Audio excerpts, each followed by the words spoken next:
जय श्री राधे दोस्तों, केपी की वाणी चैनल में आपका स्वागत है। माता रानी का आशीर्वाद पाने हेतु कमेंट में जय माता दी अवश्य लिखे। वहीं अगर आप महाकाल के भक्त हैं तो कमेंट में हर हर महादेव अवश्य लिखे। यकीन जानिए माता रानी संग महादेव की कृपा आप पर और आपके पूरे परिवार पर अवश्य बरसेंगी और आप सब परिवार स्वस्थ एवं सुखी रहेंगे। साथ ही आपकी सभी मनोकामनाएं यथाशीघ्र अवश्य ही पूर्ण होंगी। दोस्तों, आप सभी को नव वर्ष की हार्दिक शुभकामनाएं। नव वर्ष साल 2023 कई जातकों के लिए खुशखबरी लेकर आ रहा है और कई जातकों के लिए थोड़ा सा संघर्ष करना पड़ सकता है। तो नव वर्ष के लेकर जो है एक नए वीडियो में हम फिर से हाजिर हैं और आज की वीडियो में आपको साल 2023 में जिन 3 राशि के लड़कियों के विवाह के 100% योग हैं उसकी जानकारी देने जा रहा हूं। तो इस वीडियो में आपको उन 3 राशि की लड़कियों की किस दिशा में शादी हो सकती है, किस नाम से हो सकती है, किस राशि से करनी चाहिए, जीवन साथी का रंग रूप स्वरूप स्वभाव कैसा होगा, यह पूरी जानकारी आपको दी जाएगी। तो आप वीडियो मिस मत कीजिएगा। उससे पहले मैं आपको केपी की वाणी की सेवाओं के बारे में बता देता हूं। तो अगर आप जन्मदिन के हिसाब से अपनी शादी की जानकारी प्राप्त करना चाहते हैं कि आपकी शादी किस साल तक हो सकती है, तो आप केपी की वाणी से संपर्क कर सकते हैं। अपना जन्मदिन केपी की वाणी के व्हाट्सएप पर भेज सकते हैं। वहीं अगर आप लव मैरिज को लेकर जानकारी पाना चाहते हैं कि आपकी शादी लव मैरिज माता पिता की सहमति से होगी कि नहीं, यानी लव कम अरेंज होगी कि नहीं, उसकी जानकारी के लिए आप अपना जन्मदिन हमें व्हाट्सएप करें। अगर रिप्लाई करने में देर हो जाए तो आप निराश बिल्कुल ना होइएगा, क्योंकि आपको जवाब जरूर दिया जाएगा। समय के अभाव के चलते यथाशीघ्र रिप्लाई करने में हम लोग असमर्थ रहते हैं, इसके लिए हम क्षमा प्रार्थी हैं और कोशिश यही रहती है कि आपको जल्द से जल्द पूरी जानकारी दी जाए। तो आप केपी की वाणी के साथ बने रहिए। वही ऐसे जातक जिनकी शादी में अड़चने आ रही है, शादी तय होने के बाद टूट जा रही है या शादी में किसी न किसी वजह से व्यवधान आ रहा है और उनकी आयु 25 वर्ष से अधिक हो चुकी है, 28 वर्ष से अधिक हो चुकी है, 30 वर्ष से अधिक हो चुकी है, आपने कई ज्योतिषों से सलाह ली है, इसके बावजूद भी उसका फल प्राप्त नहीं हो रहा है। सभी ज्योतिष ने आपको सलाह दी है कि इस साल हो सकती है, इस साल हो सकती है, ये उपाय करा लीजिए, वो उपाय करा लीजिए, आपने नाना प्रकार के उपाय करा लिए हैं, इसके बावजूद भी आपको फायदा नहीं मिला है। तो अब आप एक बार केपी की वाणी से संपर्क करें और केपी की वाणी से अपनी कुंडली दिखवाएं। इसमें आपको शादी से संबंधित सभी प्रकार की जानकारी दी जाएगी। केपी की वाणी एकमात्र ऐसा चैनल है जिस पर केवल और केवल विवाह संबंध और सगाई संबंध की जानकारी विस्तार पूर्वक दी जाती है। इसमें यह न केवल बताया जाता है कि शादी इस साल हो सकती है, 4 महीने में हो जाएगी, 6 महीने में हो जाएगी, बल्कि पूरा संक्षेप और सारांश जो कह सकते हैं विस्तार पूर्वक आपको बताया जाएगा कि आपकी शादी कब हो सकती है, कहाँ हो सकती है, किससे हो सकती है, किस दिशा में हो सकती है, कितनी दूरी पर हो सकती है, किस नाम से हो सकती है, किस राशि से करनी चाहिए, जीवन साथी का रंग रूप स्वरूप स्वभाव और उनका करियर कैसा होगा, आपका करियर कैसा होगा। अगर आप लव मैरिज करना चाहते हैं तो माता पिता की सहमति मिलेगी कि नहीं मिलेगी, ससुराल में घर द्वार कैसा होगा, सास ससुर का स्वभाव कैसा होगा, पति कितना पढ़ा लिखा होगा, पत्नी कितनी पढ़ी लिखी होगी, उसका रंग रूप स्वरूप स्वभाव कैसा होगा, घर द्वार ससुराल में कैसा होगा, घर ससुराल के लोग कैसे होंगे, ससुराल के आसपास में कौन सी बड़ी जो है जगह हो सकती है, क्या रेलवे स्टेशन हो सकता है, बस स्टैंड हो सकता है, कोई नदी रह सकती है, ये तमाम तरह की जानकारी ज्योतिष गणना के आधार पर मिल जाती है और केपी की वाणी आपको पूर्ण जानकारी दी जाएगी कि आपकी शादी किस साल तक हो सकती है, कैसे हो सकती है, किस महीने हो सकती है। तो यह सभी जानकारी अब आप केपी की वाणी से प्राप्त कर सकते हैं। हम लोग मामूली शुल्क पर आपको सारी जानकारी देते हैं और हमारा मेहनताना शुल्क 751 ओनली है, यानी कि 751 रुपए मात्र है। हमारी पूरी टीम इस पर कार्यरत है, इसके लिए हम लोग मामूली शुल्क लेते हैं क्योंकि हम लोग इसी पर निर्भर हैं। तो आप केपी की वाणी से एक बार अवश्य संपर्क करें, नंबर स्क्रीन पर दिए गए हैं। आप चाहे तो मैं आपको एक बार और दोहरा देता हूं, 8521835670 यह नंबर केपी की वाणी का है। आप मैसेज के जरिए, व्हाट्सएप के जरिए अथवा फोन कॉल के जरिए किसी भी माध्यम से आप केपी की वाणी से संपर्क कर सकते हैं, आपको पूर्ण जानकारी दी जाएगी अगर आप अपनी कुंडली बनवाते हैं तो। वहीं ऐसे जातक जिनकी शादी तय होने वाली, उन्हें मैं सलाह दूंगा कि आप अपनी कुंडली मिलान अवश्य करा ले। विवाह तो एक ना एक दिन होना है। अगर आप अच्छा कर्म करते हैं तो विवाह तय होना निश्चित है। बुरे कर्म करने वाले को विवाह में बाधा आती है, लेकिन अच्छे कर्म करने वाले की शादी तो देर ही सही लेकिन शादी तो निश्चित हो जाती है। तो आप घबराए नहीं, बल्कि आप चिंतित ना रहे, शिव जी के शरण में रहे, चरण में रहिए, शिव जी की पूजा आराधना उपासना कीजिए, भगवान श्री विष्णु जी की उपासना पूजा उपासना कीजिए, आपके शीघ्र विवाह के अवश्य योग बनेंगे। तो आपको बता दें कि अगर आपकी शादी तय होने वाली है, तय हो चुकी है या तय हो रही है, तो आप अपनी कुंडली मिलान अवश्य कर सलाह करा लें। कुंडली मिलान से यह जानकारी ज्ञात हो जाएगी कि आपका वैवाहिक जीवन कैसा रहने वाला है। शास्त्रों में ऐसा निषेध है कि अगर किसी जातक की कुंडली मिलान में नारी दोष लग जाता है, भकुर दोष लग जाता है, तो शादी नहीं करनी चाहिए। नारी दोष 3 तरह के होते हैं, भकुर दोष 3 तरह के होते हैं और इन दोषों का निवारण अनिवार्य होता है। तो आप अपने स्थानीय पंडित अथवा ज्योतिष से संपर्क कर कुंडली मिलान करा सकते हैं, उन दोषों के बारे में जानकारी ज्ञात कर सकते हैं। अन्यथा आप केपी की वाणी पर आपका स्वागत है। हम लोग आपको कुंडली मिलान कर पूर्ण जानकारी विस्तार से देंगे कि आपकी शादी के बाद आपका वैवाहिक जीवन कैसा रहने वाला है। क्योंकि कुंडली मिलान में नारी दोष, भकुर दोष, गण, इसके बाद जो है प्रेम संबंध, यह सभी जानकारी इकट्ठा की जाती है और सभी जानकारी दी जाती है। तो आप केपी की वाणी से संपर्क करें। आइए अब वीडियो में आगे बढ़ते हैं। जैसा कि मैंने आपको बताया कि 3 राशि के जातकों के साल 2023 में विवाह के प्रबल योग हैं, उन 3 राशि की लड़कियों के। तो इसके बारे में विस्तार से बताऊंगा। पहले मैं आपको विवाह में बाधा के कारण बताता हूं।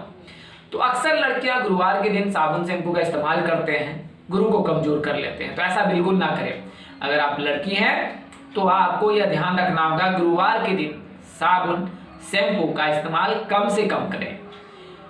सामान्य प्रयोग में आने वाले चीजों का तो आप कर सकते हैं ना था। उस दिन बाल को बिल्कुल ना धोएं, बाल शैम्पू साबुन से ना धोएं। आप सामान्य पानी से बाल को धो सकते हैं, पर शैम्पू का साबुन और शैम्पू का इस्तेमाल बिल्कुल ना करें। तो अगर आप इन नियमों का पालन करते हैं तो गुरु मजबूत होगा। गुरु को मजबूत करने के लिए मैं आपको कुछ सलाह दे देता हूं, कुछ उपाय बताता हूं।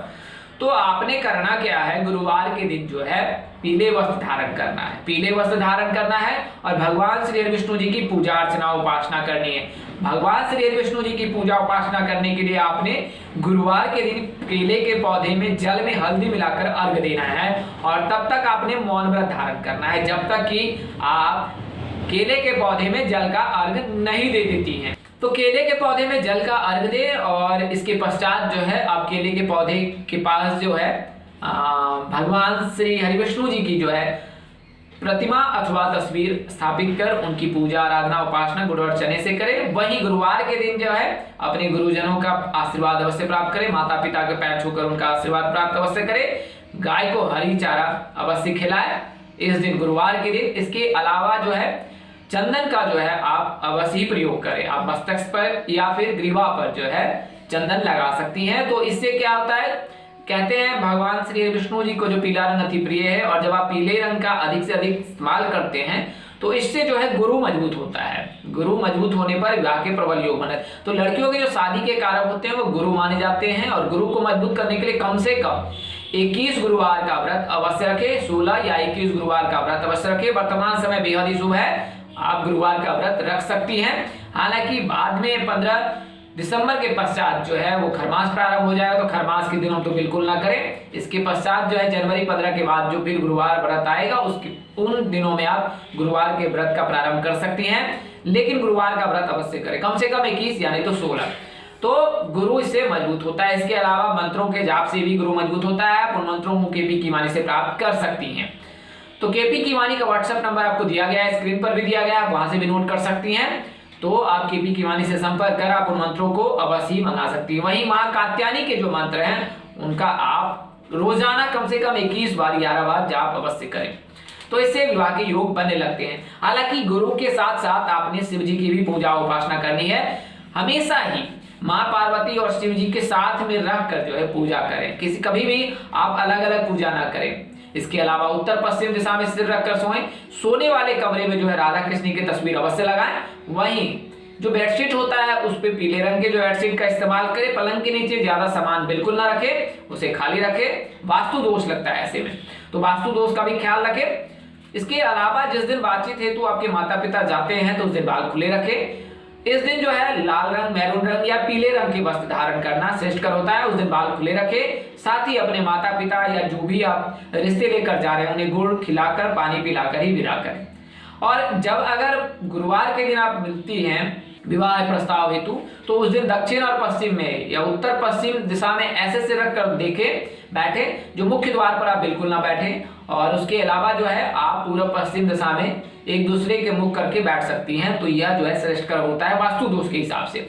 तो इन नियमों का अवश्य पालन कीजिए। आइए अब मैं आपको उन राशियों के बारे में बता देता हूँ, उन राशि के लड़कियों के बारे में बता देता हूँ। तो गुरु जो है वर्तमान समय में मीन राशि में जातक में गोचर कर रखा है गुरु का। तो गुरु के जो मीन राशि में गोचर करने से मीन राशि के लड़कियों के विवाह के प्रबल योग है, क्योंकि गुरु लड़कियों के शादी के कारक माने जाते हैं और वर्तमान समय में गुरु जो है मीन राशि में उपस्थित है। तो मीन राशि की जो भी लड़कियां हैं, यानी चंद्र राशि से अगर आपकी राशि मीन है चंद्र कुंडली से, तो आप मीन राशि के जातक हैं, मीन राशि की लड़की हैं, तो आपके विवाह के प्रबल योग हैं साल 2023 के 22 अप्रैल तक। तो मीन राशि के जातकों के प्रबल योग हैं। इसके अलावा दूसरी राशि है वो धनु राशि है। कई जातकों ने कमेंट किया है कि उनके विवाह के कब योग बनेंगे, तो आपको बता दूं कि मीन राशि के जो जातक हैं, इसके अलावा धनु राशि के जातकों के जो है विवाह के प्रबल योग बन रहे हैं, क्योंकि उन्हें 7.5 से मुक्ति मिल जाएगी अगले साल 17 जनवरी के पश्चात। उसके बाद जो है आपके विवाह के प्रबल योग निश्चित ही बनेंगे, क्योंकि 17 जनवरी के बाद आपको 7.5 से मुक्ति मिल जाएगी और फिर गुरु का गोचर मीन राशि में हो रखा है। तो धनु राशि की जो लड़कियां हैं उनके भी विवाह के प्रबल योग है। धनु राशि के जातकों के जो नाम है वो भ और फ से होते हैं। इसके अलावा अंतिम जो राशि है वो धनु राशि के अलावा मेष राशि है। तो मेष राशि में गुरु का गोचर 22 अप्रैल के पश्चात होगा। 22 अप्रैल के पश्चात जो है गुरु जो है मीन राशि से निकलकर मेष राशि में प्रवेश कर जाएंगे। हालांकि गुरु चंडाल योग लग जाएगा, तो उस दौरान उनको थोड़ी सी तकलीफ हो सकती है, लेकिन 30 अक्टूबर के पश्चात मेष राशि के जातकों के लिए विवाह के 100% योग बनेंगे। यानी कि नवंबर और दिसंबर मेष राशि की लड़कियों के विवाह के प्रबल योग बनाएगा। इस महीने में, इन 2 महीनों में मीन राशि धनु राशि के अलावा मेष राशि के लड़कियों के विवाह के 100% योग बनेंगे। आइए मैं आपको नाम बता देता हूं। तो मीन राशि के जातकों के जो विवाह के योग हैं, जो मीन राशि की लड़कियां हैं, उनके नाम जो है SGV यानी कि सुमन, शेखर, गौरव आदि नाम से हो सकती है। यानी कि अगर आप मीन राशि की लड़कियां, तो आपके जो रिश्ते हो सकते हैं, प्रस्ताव जो आ सकता है S नाम से आ सकता है, G नाम से आ सकता है, V नाम से आ सकता है या B नाम से आ सकता है, और इनमें से किसी एक जातक के साथ आप अपने सूत्र में बन सकते हैं। वहीं धनु राशि के जो जातक होते हैं उनके जो है S नाम के जातक, U नाम के जातक, T नाम के जातक, R नाम के जातक, J नाम के जातक से विवाह के योग बनते हैं और इनमें से किसी एक जातक के साथ आप अपने सूत्र में बन सकते हैं। बात करें मेष राशि के जातकों की लड़कियों के, तो मेष राशि की लड़कियों के जो नाम अक्षर है AL से होता है और इनके विवाह के योग P नाम के जातक से, R नाम के जातक से और M नाम के जातकों से योग बनने के प्रबल हैं। यानी कि PRM नाम के जो लड़के होंगे उनसे विवाह के प्रबल योग बनेंगे मेष राशि के जातकों के। बात करें दिशा की, तो उत्तर पूर्व दिशा जो है धनु राशि के मीन राशि के जातकों के लिए बन रहा है, वही मेष राशि के जातकों के लिए दक्षिण दिशा में योग बन रहे हैं। बात करें दूरी की, तो दूरी राशि पर निर्धारित रहती है, यानी जीवन साथी के भाव में जो भी राशि उपस्थित है उसके आधार पर यह निर्धारित की जाता है कि कितनी दूरी पर आपकी शादी होगी। तो इसके लिए कुंडली अनिवार्य होता है। बात करें स्वभाव की, तो अगर बुध, गुरु, शुक्र, रवि, चंद्र है तो जीवन साथी आपको मन मुताबिक मिलेगा। अगर मंगल है तो गुस्सैल हो सकता है, चिड़चिड़ा हो सकता है। शनि है तो वो आपकी उम्र से बड़ा होगा, 3 साल का बड़ा होगा, 5 साल का बड़ा होगा, थोड़ा सा तामसी वर्ण का होगा, यानी सांवला होगा, लंबा होगा, पतला दुबला सा हो सकता है, और लेकिन आपकी उम्र से बड़ा ही होगा वो। वहीं अगर राहु केतु है तो दुस्वभावी होगा, गुस्सैल भी हो सकता है, उसके रिश्ते जो है आपके मायके तरफ से जो है मधुर नहीं रहेंगे।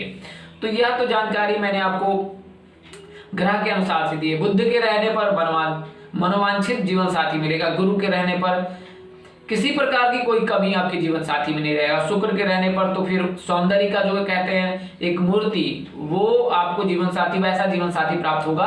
सूर्य के रहने पर तेज और उनके चेहरे पर रहेगी। इसके अलावा जो है चंद्र के रहने पर भी मन मुताबिक जीवन साथी मिलता है। हालांकि अगर आप मन मुताबिक जीवन साथी की प्राप्ति की इच्छा रखती हैं तो आप शिव जी को सोमवार और शुक्रवार के दिन कच्चा दूध चढ़ाएं, तो फिर आपको मन मुताबिक जीवन साथी मिलेगा। तो यह तो जानकारी मैंने आपको उन 3 राशि की लड़कियों की दी है जिनके साल 2023 में विवाह के प्रबल योग बन रहे हैं। तो दोस्तों यह जानकारी आपको ज्योतिष गणना, पंचांग, मान्यता, धर्म ग्रंथों और ग्रह राशि परिवर्तन के आधार पर दी है। हमारा उद्देश्य महज आपको सूचना पहुंचाना है, आप इसे सूचना हेतु लें। इसके अतिरिक्त अगर आप इनको मानते हैं, अपनाते हैं अथवा उपयोग करते हैं तो इसके आप स्वयं जिम्मेदार हैं। आप चाहे तो केपी की वाणी संपर्क करें, अन्यथा अपने नजदीक के किसी प्रकार पंडित अथवा ज्योतिष से संपर्क कर अपनी कुंडली दिखाकर यह जानकारी अवश्य ज्ञात कर ले। इस तरह की अन्य वीडियो देखने के लिए हमारे चैनल के डैशबोर्ड पर प्लेलिस्ट पर जाएं और अपनी राशि अनुसार वीडियो अवश्य देखें। तो दोस्तों, आपको यह जानकारी कैसी लगी, लाइक कमेंट शेयर कर हमें अवश्य बताएं। अगर आप मेरे चैनल पर पहली बार विजिट कर रहे हैं, चैनल के कार्यक्रम पसंद आया है तो चैनल को सब्सक्राइब कर ले, साथ ही बेल आइकन को प्रेस करना ना भूलें। माता रानी की कृपा से आपके चेहरे पर हमेशा मुस्कान बनी रहे, आप सपरिवार स्वस्थ एवं सुखी रहे। इन्हीं शुभकामनाओं के साथ आपसे विदा लेता हूं कि जल्द एक नए वीडियो और एक नई जानकारी लेकर आपके समक्ष हाजिर होऊंगा। तब तक के लिए इस नाचीज दोस्त को इजाजत दे। आप जहां रहे मस्त रहे, स्वस्थ रहे, व्यस्त रहे, माता रानी की असीम कृपा पर बरसती रहे। परमपिता परमेश्वर आपको सद्बुद्धि, सद्मार्ग और आगे बढ़ने की शक्ति दे। नमस्कार, जय श्री राम दोस्तों, जय श्री कृष्णा, जय माता दी, जय वाहिगुरु।